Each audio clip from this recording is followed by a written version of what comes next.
अंबरनाथहून कल्याणच्या दिशेने येत असताना शहाड रेल्वे स्टेशन समोर मनसेचे काही पदाधिकारी राज ठाकरेंच्या स्वागतासाठी थांबले होते। राज ठाकरेंची गाडी शहाडच्या रेल्वे स्टेशन समोर आली। याच दरम्यान राज ठाकरेंची नजर स्टेशनच्या वरच्या भागावर गेली।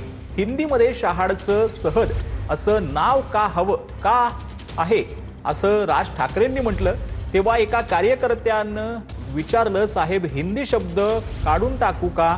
त्यानंतर हिंदी शब्द कार्यकर्त्यांनी त्वरित काढून टाकला। तर हे आधीचं आपण शहाड स्टेशनचं नाव पाहतो आहोत।